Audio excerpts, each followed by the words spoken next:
एक बार ऐसा टाइम आया था येस बैंक का 2020 के अंदर, जब येस बैंक ने भी नो बोला था अपने डिपॉजिटर्स को। तो मान लो मेरा पैसा येस बैंक के अंदर डिपॉजिटेड है, से for example 10 lakh rupees, right. अब क्या मैं उसको कभी भी निकाल सकता हूं? Definitely, that is my money, तो I can withdraw it any time. But the problem is when the bank start facing the liquidity issue, जब बैंक के लिक्विडिटी इश्यूज, सॉल्वेंसी इश्यूज आना चालू हो जाते हैं, इन दैट केसेस डेफिनेटली आपके पैसे पे भी रिस्क होता है। तो क्या बैंक के अंदर आपका पैसा सेफ है? डेफिनेटली सेफ है, but only up to a certain limit. What is that limit? That limit is 5 lakh rupees. That limit is 5 lakh rupee. तो 5 लाख रुपए तक के अमाउंट तक आपका पैसा यहां पे सेफ होता है। तो से फॉर एग्जाम्पल अगर मान लो मैंने 8 लाख रुपीज डिपॉजिट करवा रखे, तो out of that 5 lakh rupees is safe, rest of the 3 lakh rupees is not safe. Is not safe मतलब अगर बैंक को कभी भी कोई भी चैलेंज आया तो मेरा पैसा सिर्फ 5 लाख तक गारंटीड है, सिक्योर्ड है। बचा हुआ ऊपर का 3 लाख रुपए is not at all safe.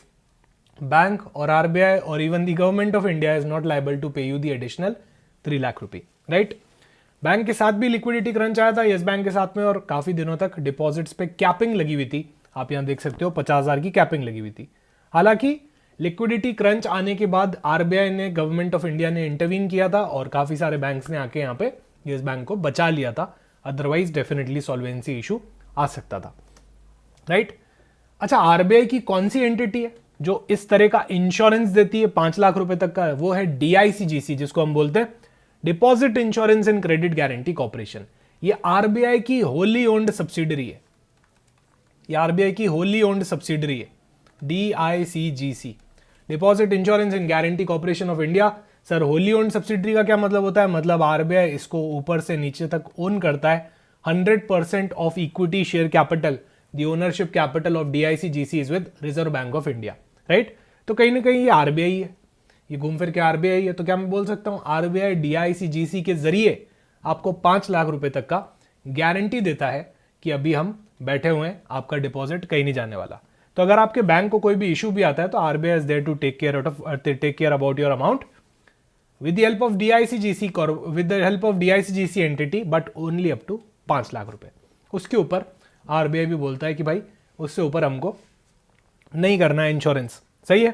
अब देखो, कभी भी कोई किसी को इंश्योरेंस देता है तो फ्री में तो देता नहीं है, कुछ ना कुछ तो चार्ज करता ही होगा, राइट। कुछ ना कुछ तो चार्ज करता ही होगा। तो कभी भी कोई बैंक अगर इंश्योरेंस करवाता है, से फॉर एग्जाम्पल मैंने 2 एफडीज करवाई।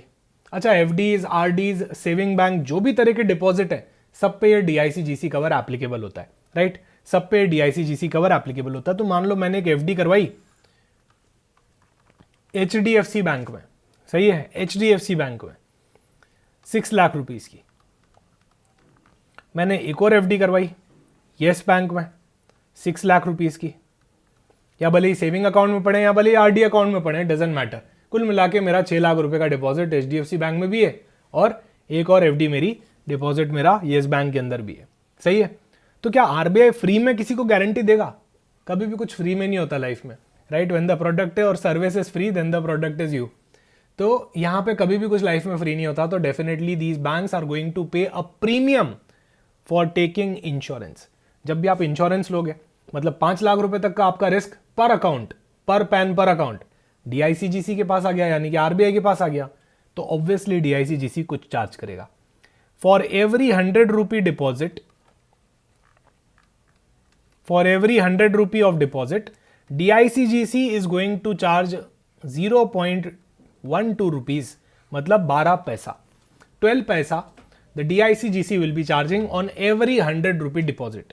तो मेरे अगर 6 लाख रुपए का अमाउंट है तो उसके ऊपर कितना रुपए डीआईसीजीसी लेने वाला है? देखो, पहली बात तो अप टू 5 लाख ही कवर मिलने वाला है, तो 5 लाख तक इंश्योर्ड है। तो 5 lakh divided by 100 rupees into 12 पैसे करोगे तो आपका अमाउंट आ जाएगा इतना। Insurance coverage premium HDFC bank को और येस बैंक को पे करना पड़ेगा टू दिस पर्टिकुलर एंटिटी। तो 100 रुपए का डिपॉजिट है तो एचडीएफसी बैंक ने 12 पैसे पे किए, येस बैंक ने भी 12 पैसे पे किए। सारी स्टोरी यहां से चालू हुई। एचडीएफसी बैंक ने बोला कि मैं 12 पैसे दे रहा हूं येस बैंक के बराबर, येस बैंक भी 12 पैसे दे रहा है, मैं भी 12 पैसे दे रहा हूं, राइट। यहां एचडीएफसी ने बोला कि भाई मैं तो बहुत ही भारी बैंक हूं, छोटा मोटा नहीं हूं मैं, मेरी वर्ल्ड में रैंकिंग आती है, इंडिया का नंबर 1 तो मैं हुई, उसके अलावा भी वर्ल्ड के अंदर मेरी रैंकिंग आती है प्राइवेट सेक्टर बैंक्स के केस में, और येस बैंक तो बहुत ही छोटा बैंक है। तो क्या इन दोनों एफडीज के अंदर मुझे सेम अमाउंट ऑफ रिस्क लेना है क्या? आप मुझे कमेंट सेक्शन में बताओ। एक एफडी मैंने एचडीएफसी बैंक में करवाई, दूसरी एफडी मैंने येस बैंक में करवाई, क्या दोनों में रिस्क मैंने बराबर लिया, या फिर येस बैंक के अंदर रिस्क काफी ज्यादा है as compare to HDFC bank? Yes bank के जाने के चांसेस काफी ज्यादा हैं as compare to HDFC bank. Definitely yes bank के अंदर चांसेस ज्यादा हैं, right, as compare to HDFC bank. No doubt आजकल ऐसा कुछ भी नहीं होता है, आरबीआई ने बहुत ही स्ट्रक्चर्ड वे में सारी चीजें प्लान कर रखी है, बट स्टिल अगर लिक्विडिटी इशू आया, कोई क्राइसिस आया, तो येस बैंक को ज्यादा हिट करेगी as compare to HDFC bank. Why? Because HDFC का साइज बहुत ही बड़ा है, right. It is also a DSIB, it is also a DSIB, 3 ही डीएसआईबी हैं, एचडीएफसी, आईसीआईसीआई, एसबीआई बैंक। मतलब ये इतने बड़े बैंक है कि अगर इनको कुछ हो गया तो पूरी इकोनॉमी को कुछ हो सकता है। They are too big to fail, they are too big to fail. सही है। तो मैंने जो 6 लाख रुपीस का अमाउंट डाला है उसके अंदर डेफिनेटली एचडीएफसी बैंक में रिस्क कम है और येस बैंक के अंदर रिस्क ज्यादा है। सिमिलरली एचडीएफसी बैंक ने बोला यार मैं 12 पैसे दे रहा हूं 100 रुपए पे, येस बैंक भी 12 पैसे दे रहा है, ऐसा क्यों? या तो मुझसे कम लो या येस बैंक से ज्यादा लो, क्योंकि जो 100 रुपए का इंश्योरेंस तुम मुझे दे रहे हो उसमें रिस्क कम है, राइट। जो 100 रुपए का insurance DICGC is giving to HDFC bank, उसके अंदर रिस्क काफी कम है एज कंपेयर टू जो 100 रुपए का इंश्योरेंस येस बैंक ले रहा है, उसके अंदर रिस्क काफी ज्यादा है। बैंक्स ने ऑब्जेक्शन करना चालू कर दिया कि भाई ये क्या बात हुई, सबसे 12 पैसा, राइट। ये तो इक्वालिटी, काय की इक्वालिटी, हम तो बहुत बड़े हैं साइज के अंदर, येस बैंक तो बहुत छोटा है साइज के अंदर, तो आप क्या करो इक्वालिटी लेके आओ थोड़ी, हम रिस्क कम दे रहे हैं रादर देन येस बैंक, जो कि काफी एक रिस्की बेट हो सकती है डिपॉजिटर्स के लिए। तो इसीलिए ये फ्रेमवर्क लाया गया and it is a change in the income model of DICGC, I will say risk based framework for the deposit insurance in India. अगर आप डिपॉजिट इंश्योरेंस ले रहे हो, आप बैंक हो, फाइनेंशियल इंस्टीट्यूशन हो, आप डिपॉजिट इंश्योरेंस ले सकते हो डीआईसीजीसी से, but the premium will be based on risk, not a flat rate. This is a flat rate, this is a flat rate. तो यहां पे सबसे यही इनपुट मिला कि यार ये फ्लैट रेट की नीड नहीं है, हर बैंक अलग होता है, हर बैंक के अंदर रिस्क भी अलग होता है।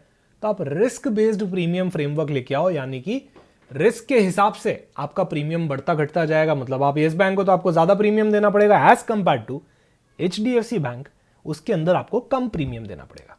सही है। आई होप यहां तक आपको बेस क्लियर हो चुका होगा। अब ठीक है, अब बेस बन चुका है तो अब डेफिनेटली हम इसको पढ़ने वाले हैं आगे तक कि क्या क्या चेंजेस इसके अंदर आए हैं।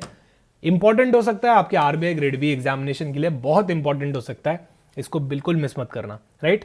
हालांकि मैं RBI circulars, finance, current affairs सब जगह कवर करूंगा।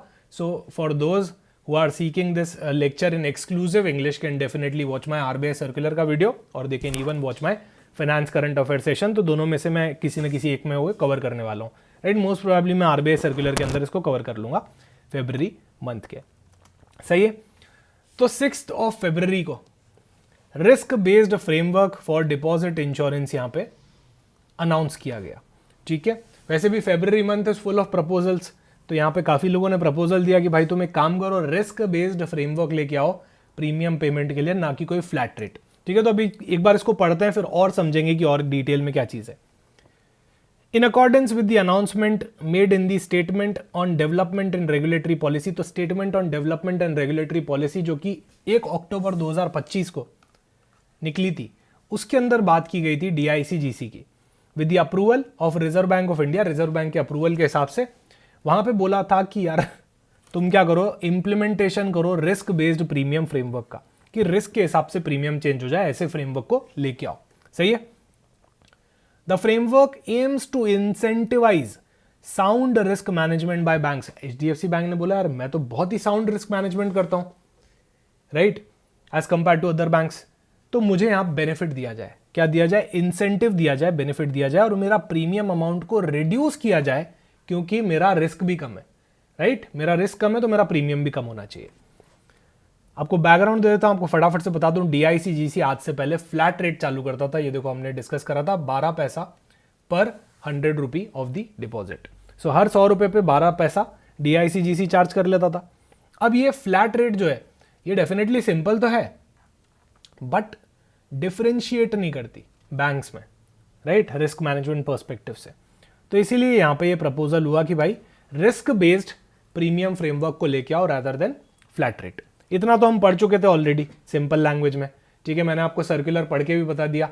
अब मैं आपके इसके फीचर्स पढ़ने वाला हूँ जो रिस्क बेस्ड प्रीमियम के अंदर आ चुके हैं और बहुत ही इंटरेस्टिंग फीचर्स हैं, एक एक करके धीरे धीरे समझेंगे, ठीक है। ऐसा नहीं कि सर आपने तो डायरेक्ट सर्कुलर लगा दिया, पीपीटी ने शॉर्ट नोट्स तो दिए नहीं, तो मैं आगे इसके शॉर्ट नोट्स, समरी नोट्स भी दूंगा और डिटेल नोट्स भी दूंगा, ठीक है। इस पीपीटी के अंदर आपको सब कुछ मिल जाएगा।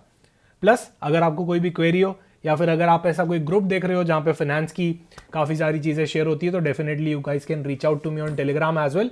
If you type CA Pratik Finance on Telegram, you will find my group link. Okay, CA Pratik Finance. Just type it, आपको एक ग्रुप मिलेगा जहाँ पे मैं frequently finance related content लाता हूँ related to any regulatory body examination that will definitely help you guys. तो इसके फीचर्स हम फटाफट से समझ लेते हैं। There shall be 2 risk assessment model, तो यहाँ पे बोला कि 2 रिस्क के असेसमेंट मॉडल होंगे, एक तो होगा Tier 1 मॉडल, एक होगा Tier 2 मॉडल, ठीक है। तो 2 मॉडल्स की यहाँ पे बात की गई है, एक हो गया आपका Tier 1 मॉडल, एक हो गया आपका Tier 2 model. Tier 1 model is applicable to the scheduled commercial bank, तो ये SCBs पे लगेगा। स्केड्यूल्ड कमर्शियल बैंक्स के लिए अलग मॉडल, एक्सक्लूडिंग RRBs। RRB को इसके अंदर मत ले लेना, ठीक है। तो XRRB, एक्सक्लूडिंग RRB, सिर्फ आप स्केड्यूल्ड कमर्शियल बैंक को लो, RRB को अलग रखो, RRB को Tier 2 के अंदर डाल दो, ठीक है। RRB को आप क्या करो, Tier 2 के अंदर डाल दो। अब ये मॉडल कैसे डिटरमाइन होगा कि किसमें कम रिस्क है, किसमें ज्यादा रिस्क है, तो definitely it will be based on supervisory rating. एक तो रेटिंग्स के ऊपर बहुत मैटर करेगा कि आपके बैंक की कितनी अच्छी रेटिंग है। अगर आपके बैंक की बहुत अच्छी रेटिंग है, आपसे प्रीमियम कम चार्ज किया जाएगा। क्वांटिटेटिव असेसमेंट, क्वांटिटेटिव असेसमेंट किया जाएगा कैसे, यूज करके कैमल पैरामीटर को यूज करके। कैमल पैरामीटर क्या चीज होती है, तो देखो रिस्क मैनेजमेंट के अंदर कैमल पैरामीटर का बहुत बड़ा रोल होता है। Camel stands for capital adequacy, क्या आपके पास एडिक्वेट कैपिटल है, क्या आपकी असेट्स की क्वालिटी बढ़िया है, एनपीए तो नहीं है, मैनेजमेंट अच्छा है, अर्निंग अच्छा है, लिक्विडिटी अच्छा है और सेंसिटिविटी टू मार्केट रिस्क कैसी है, राइट। ये आपका कैमल मॉडल होता है। तो उसके थ्रू एक तो आपका क्वांटिटेटिव असेसमेंट किया जाएगा, दूसरी चीज सुपरवाइजरी रेटिंग, जिसकी अच्छी रेटिंग उसका कम प्रीमियम, जिसका क्वांटिटेटिव असेसमेंट स्ट्रांग उसका कम premium, and potential loss to deposit insurance fund. कहीं आपका बैंक फेल हो गया तो डिपॉजिट इंश्योरेंस फंड को नुकसान होगा ना, आपने प्रीमियम पे किया, वो उसकी इनकम है। पर अगर आपका बैंक फेल हुआ तो डेफिनेटली उसको 5 लाख रुपए तक को तो सबको चुकाना पड़ेगा पैसा, अगर आपका बैंक डूब गया तो इन दैट केस तो डिपॉजिट इंश्योरेंस फंड को कितना नुकसान हो सकता है आपके फेल होने की वजह से, उसका पोटेंशियल लॉस भी निकाला जाएगा। सर कैसे निकालना है ये भी हमको आना चाहिए क्या? बिल्कुल नहीं आना चाहिए, आपको एक ओवरव्यू होना चाहिए, राइट। आपको एक ओवरव्यू होना चाहिए, भले आप कोई भी एग्जाम दे रहे हो। तो इसके अंदर 2 टियर मॉडल है। Tier 1 में कुछ लोग आएंगे, बड़े लोग आ गए, SCBs आ गए, स्केड्यूल्ड कमर्शियल बैंक। Tier 2 के अंदर एक बार के लिए RRB आ गए, और भी लोग हैं, बाद में बात करेंगे, ठीक है। इसके अंदर बोला गया कि Tier 1 के अंदर हम कैसे रेटिंग्स देंगे। सबसे पहले तो सुपरवाइजरी रेटिंग, उसके बाद क्वांटिटेटिव रेटिंग असेसमेंट करेंगे हम कैमल मॉडल्स को यूज करके, कैमल पैरामीटर्स को यूज करके, राइट। उसके अलावा पोटेंशियल लॉस कितना होता है, अगर ये बैंक गया तो कितना पोटेंशियल लॉस होने वाला है डिपॉजिट इंश्योरेंस फंड में से। ये 3 चीजें यूज करके हम चेक करेंगे और उसके बाद आपका प्रीमियम डिसाइड करेंगे, ठीक है। Tier 2 में क्या चीज है, ये RRBs पे लग गया। अच्छा, ये कोऑपरेटिव बैंक्स पे भी लग गया, ये कोऑपरेटिव बैंक्स पे भी लग गया। Is based on the quantitative assessment. इसके अंदर हम सिर्फ क्वांटिटेटिव असेसमेंट लेंगे, कैमल पैरामीटर, और पोटेंशियल लॉस देख लेंगे कि आप डिपॉजिट इंश्योरेंस फंड को कितना नुकसान पहुंचा सकते हो अगर आप फेल हो गए तो, राइट। तो पहली बात, यहां पे सुपरवाइजरी रेटिंग का कॉन्सेप्ट नहीं है in the case of Tier 2 model. यहां पे सुपरवाइजरी रेटिंग का कॉन्सेप्ट नहीं आया।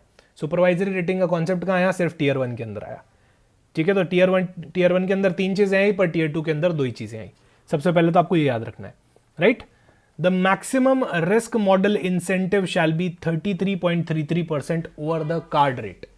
ये बोल रहे हैं एक कार्ड रेट होती है। अरे कार्ड रेट कुछ नहीं होती, आपकी वही 0.12 रुपीज यानी कि 12 पैसा is your card rate. This is called as the card rate. इस कार्ड रेट के ऊपर मैक्सिमम इंसेंटिव हम कितना दे देंगे, 33.33% दे देंगे। तो मान लो अगर आप एक बहुत बड़े बैंक हो, ठीक है, अगर आप एक बहुत बड़े बैंक हो तो आपको मैक्सिमम टू मैक्सिमम कितने रुपए मिल सकते हैं? 33.33% का डिस्काउंट मिल जाएगा। 12 पैसे आपका खर्चा है, इसमें से 33.33% अगर मैंने आपको इंसेंटिव दे दिया तो कितना हो गया? 0.08 पैसा समथिंग कुछ हो गया, 0.08 पैसा समथिंग कुछ हो गया। मतलब इतना प्रीमियम तो आपको चुकाना ही है, डजंट मैटर आप बहुत बड़े होगे। पर मैक्सिमम इंसेंटिव लिमिट कितनी है? 33.33% है। कार्ड रेट मतलब आपकी DIC GC वाली जो फ्लैट रेट चलती आ रही थी 0.25 पैसा वाली, राइट, वही 12 पैसा वाली, सॉरी 0.25 रुपीज हो गया, है ना। तो इसमें से 33% डिस्काउंट दे देंगे ज़्यादा से ज़्यादा आपको, तो आपको फिर भी आप यहाँ पे कहीं ना कहीं 8 पैसा तो पे करना ही पड़ेगा, उतना तो है ना, बनता है, उतना तो आजकल कोई वो लोग भी नहीं लेते हैं। So additionally the RBP risk based premium framework also provides benefit of vintage. Sir ये विंटेज क्या चीज़ है? विंटेज मतलब जैसे हम विंटेज कार्स देखते हैं, तो वैसे ही उसी तरह से बैंक्स ने बोला कि भाई हम तो बहुत पुराने, तो हमको उस चीज़ का भी कोई बेनिफिट दो। RBI ने बोला अरे तुमको रिस्क मॉडल इंसेंटिव दे तो रहे, तुम बहुत बड़े होगे, सबसे बड़े होगे, तो तुमको मैक्सिमम 33.33% का डिस्काउंट दे देंगे, उससे ज़्यादा क्या देंगे। बड़े बड़े बैंक्स हैं, उन्होंने बोला नहीं, एक पेडिग्री की भी वैल्यू होती है, एक पुराना होने की भी वैल्यू होती है। तो अगर मैं बात करूं यहाँ पे स्टेट बैंक ऑफ इंडिया की, HDFC बैंक की, तो ये बहुत पहले आ गए थे, राइट। SBI बैंक तो 1 जुलाई 1955 फाउंडेशन ईयर SBI बैंक का तभी आ गया था। फिर बड़े बड़े बैंक्स ने बोला यार हम तो कब से काम कर रहे हैं, HDFC, SBI, ICICI, हम तो बहुत पुराने, तो हमको एक विंटेज बेनिफिट भी दिया जाए। तो what is vintage benefit? Additionally देखो, एक तो आपको रिस्क बेनिफिट मिलने वाला है, रिस्क मॉडल इंसेंटिव मिलने वाला है, ठीक है, वो पहला आपका बेनिफिट होने वाला है, ठीक है। तो 2 बेनिफिट्स हैं यहां पे, एक तो आपका रिस्क मॉडल इंसेंटिव, उसके अलावा एक आपका विंटेज बेनिफिट, राइट। एक आपका विंटेज बेनिफिट कि कितने आप पुराने हो, कितना आपका लॉन्गर कंट्रीब्यूशन है सोसाइटी में, बैंकिंग इंडस्ट्री के अंदर, उस हिसाब से आपका विंटेज कंट्रीब्यूशन भी यहां पे काउंट किया जाएगा, सही है। पर मैक्सिमम विंटेज इंसेंटिव जो है वो 25% से ऊपर नहीं हो सकता, मैक्सिमम 25%, उससे ऊपर नहीं, उससे ऊपर नहीं, सही है। सर ये निकाला कैसे जाएगा? तो देखो ऐसे निकाला जाएगा, इफेक्टिव रेट, ये मॉडल एक बार मैं हटा रहा हूं, इफेक्टिव रेट कितना होना चाहिए? कार्ड रेट, इफेक्टिव रेट आपका कार्ड रेट, तो कार्ड रेट तो आपका 0.12 हो गया, multiplied by 1 minus risk model incentive. तो मान लो मैं 20% रिस्क मॉडल में आ रहा हूं, फॉर एग्जाम्पल मैं 33% में नहीं भी आ रहा हूं, मान लेते हैं कोई 20% का भी मॉडल होता है, तो क्या मैं बोल सकता हूं मुझे 12 का सिर्फ 80% देना है, राइट, 12 पैसा का सिर्फ 80% देना है। अच्छा मेरे को विंटेज बेनिफिट भी मिल रहा है, मान लो 25% का विंटेज बेनिफिट मिल रहा है, तो क्या मैं वापस बोल सकता हूं कि मुझे उसका भी सिर्फ 75% ही देना है, 12 का 80% का 75%, राइट। वो मेरी इफेक्टिव रेट बन जाएगी, क्या बन जाएगी? मेरी इफेक्टिव रेट बन जाएगी, सही है। तो आई होप आपको यहां पे समझ में आ रहा होगा, it's nothing but a way of discounting. आप डायरेक्टली डिस्काउंट्स भी माइनस कर सकते हो, सेम आंसर आएगा, it's just a way of presentation of reserve bank of India, ठीक है।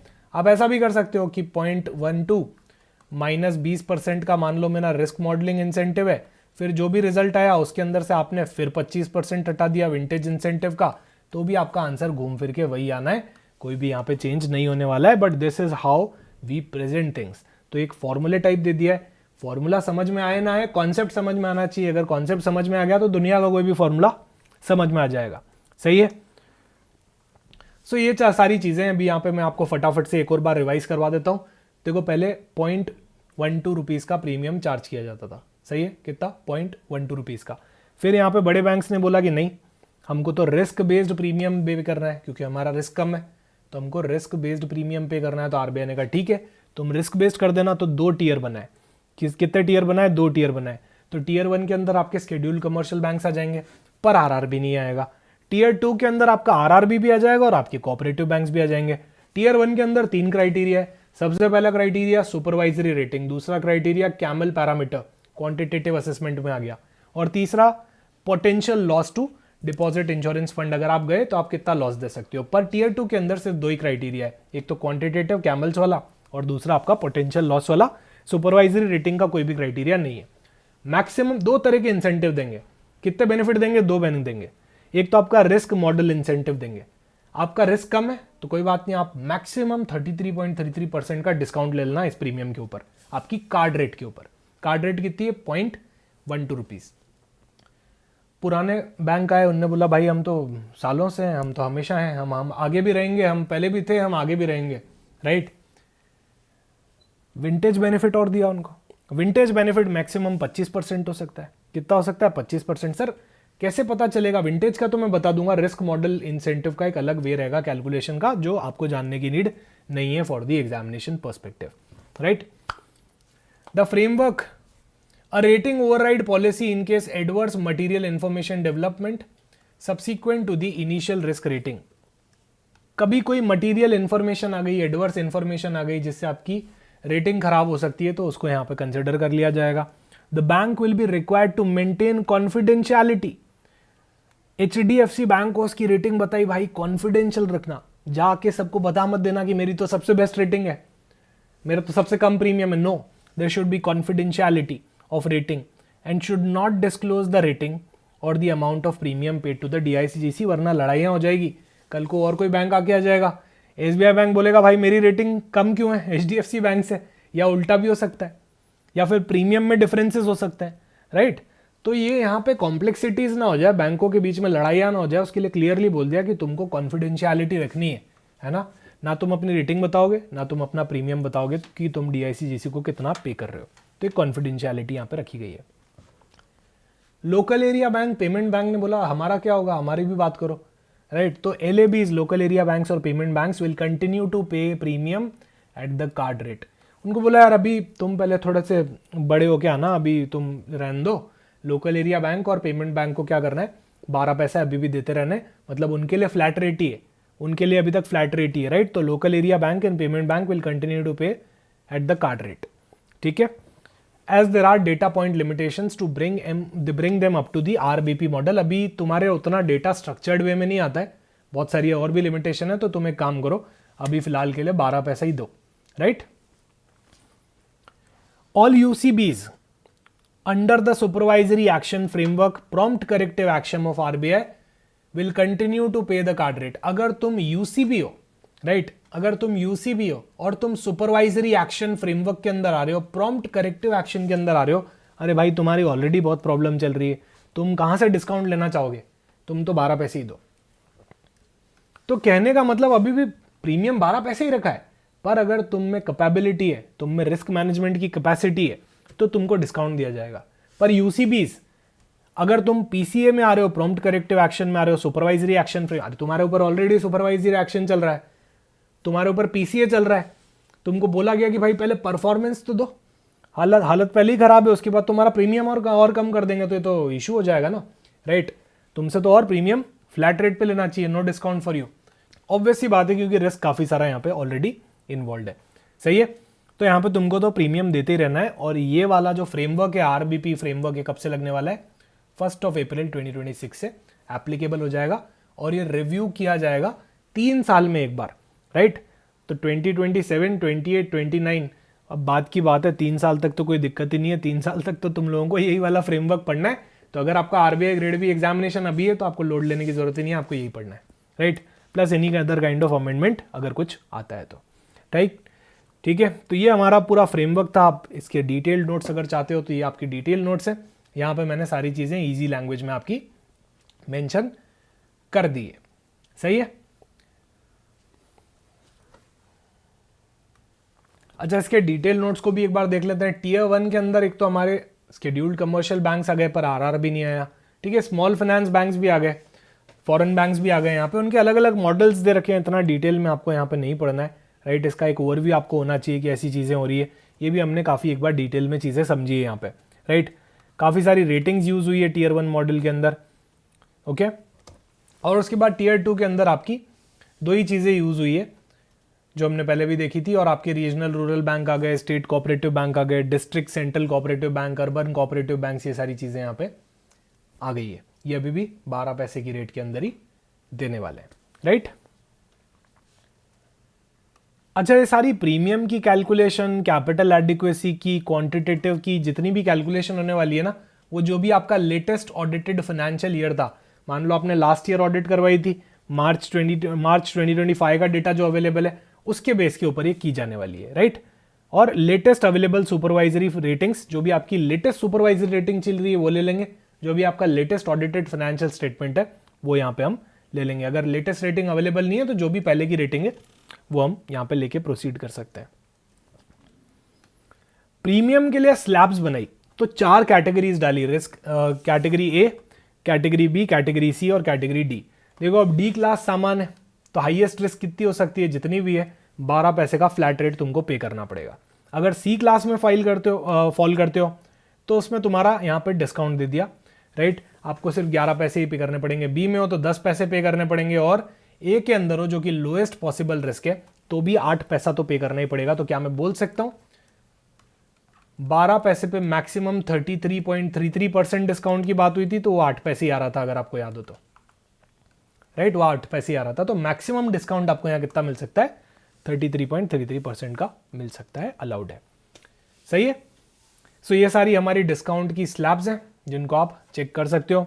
अच्छा, विंटेज इंसेंटिव के अंदर अगर आपकी हिस्ट्री बढ़िया है और आप बहुत पुराने बैंक हो तो डेफिनेटली आपको 1% एडिशनल डिस्काउंट मिलेगा फॉर एवरी कंप्लीटेड ईयर।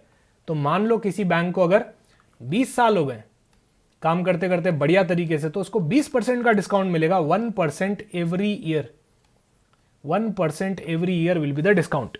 तो 20% का डिस्काउंट हो यहां पे सीधा लेके चला जा सकता है। पर ये डिस्काउंट का मैक्सिमम कैप कितना था, 25%। अरे एसबीआई बैंक ने बोला मैं तो 1955 में आ गया था, तो उस हिसाब से तो मेरे को 100% डिस्काउंट दे दो ना तुम आने वाले टाइम में, राइट। मुझे तो बहुत टाइम हो गया, मुझे तो 50%, 60%, 70% का डिस्काउंट चाहिए। नहीं, maximum cap on this kind of discount will be 25%, it will be 25%, right. So ये चीजें आपको यहां पे याद रखनी है। अच्छा, आरआरबीज के अंदर, कोऑपरेटिव्स के अंदर और टीयर 4 यूसीबीज के लिए फ्लैट 25% डिस्काउंट लेके आया, फ्लैट 25। अगर आपको 25 साल हो गए तो आपको फ्लैट 25%, अरे वैसे भी वो 25 ही हो रहा था, राइट, 1% हर साल के हिसाब से।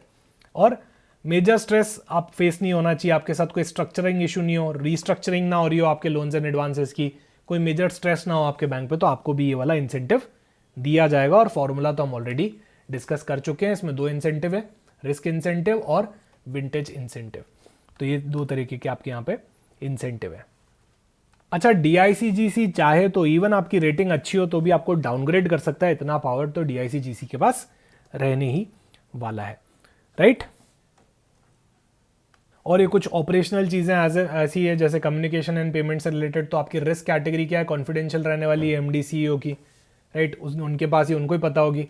प्रीमियम अमाउंट जो है आपका वो डीआईसीजीसी पोर्टल पे जाके जमा होगा, जिसको हम सम्यक बोलते हैं। फिर premium must be paid with in 2 months of the half year start, ये भी इंपॉर्टेंट हो सकता है। ये पॉलिसी 3 साल में एक बार रिव्यू होगी और 1 अप्रैल 2026 से अप्लाई हो जाएगी। तो ये सारी चीजें आपको पढ़नी है और ये आपके समरी पॉइंटर्स हैं। आई होप आपको वीडियो पसंद आया होगा और अब कॉन्सेप्चुअल क्लैरिटी आ गई होगी related to this particular news. Okay, इसको हम आरबीआई सर्कुलर के अंदर भी कवर करेंगे definitely in complete English, right. तो यहाँ पे मिक्स में चल रहा है और आरबीआई सर्कुलर्स आपका कंप्लीट इंग्लिश के अंदर चलेगा for those who want the video in complete English. Okay guys, so thank you so much. Video पसंद आया तो लाइक कर देना, कमेंट सेक्शन में बता देना। डेफिनेटली मिलते हैं किसी और वीडियो के अंदर। Thank you so much.